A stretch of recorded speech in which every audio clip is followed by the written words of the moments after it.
There are those with very sharp eyes who begrudge us for what God has given us. They wish our oil was theirs. They wish our diamonds and gold and all we have by way of underground wealth, all that wealth they wish was their own. How can these natives continue to have that?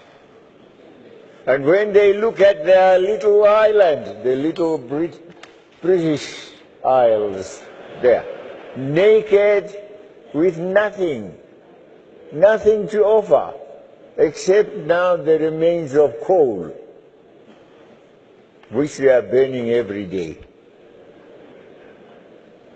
When they look at us and America, which is vast territory, with all those automobiles, the flying ones and the ones that run on our roads,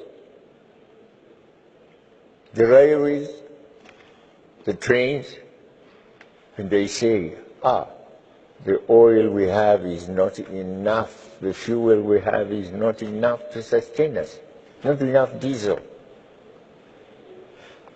Let us store this, ours. There is loss in Africa. They don't know what to do with it in Africa.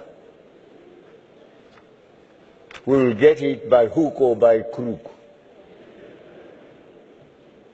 And they cause wars where there has been peace. Suddenly there is war. Suddenly there is war in Iraq, where Saddam Hussein, he might have been a dictator, but there was peace in his country. They want his oil. And Bush says, no, this man, as an excuse, you must open the door. This man is a cruel man. He is preparing to slaughter others. He has weapons of mass destruction.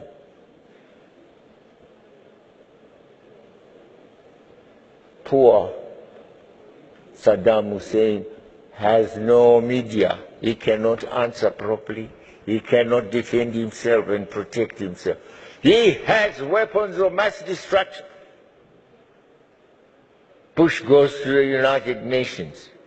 No, the United Nations cannot sustain it. No. Well, with or without the United Nations, I will go fight this man. He is a danger to the world.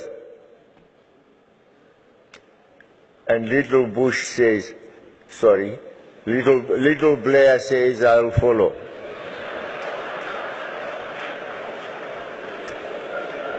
Follow my leader wherever he goes.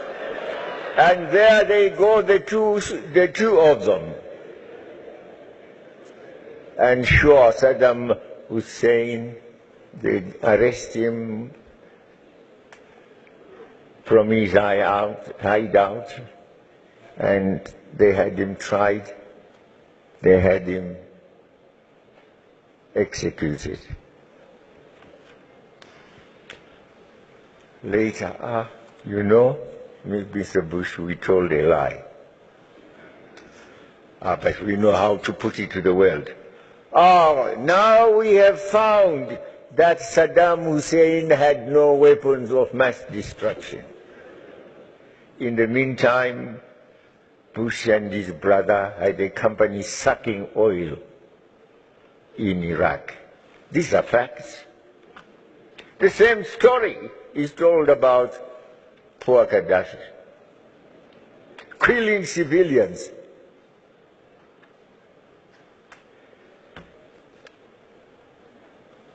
This comes to the United Nations Security Council, Chapter 7. They get the NATO powers, the 2/3 majority.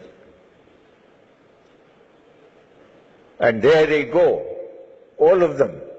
The leader of Britain, the leader of France, the leader of Italy, Berlusconi.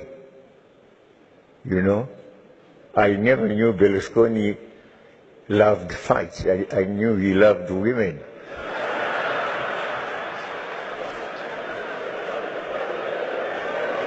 But this time he had to go with others also, women afterwards. But I must get the oil first. And they were given oil, as I said last night, 35%.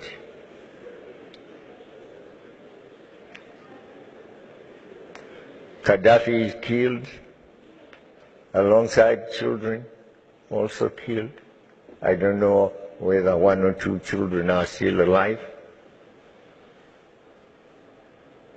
Now look at the turmoil there is in Iraq.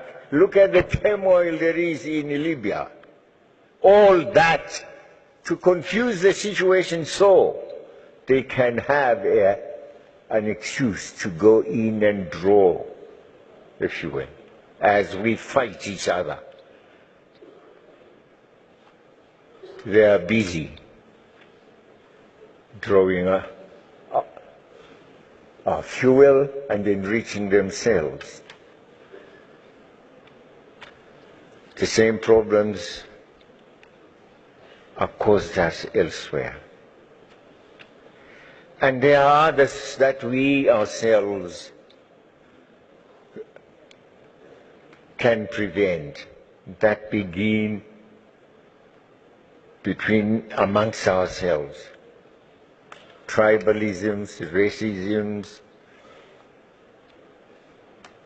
failure to agree on politics, which way we should go, who should rule, who should not.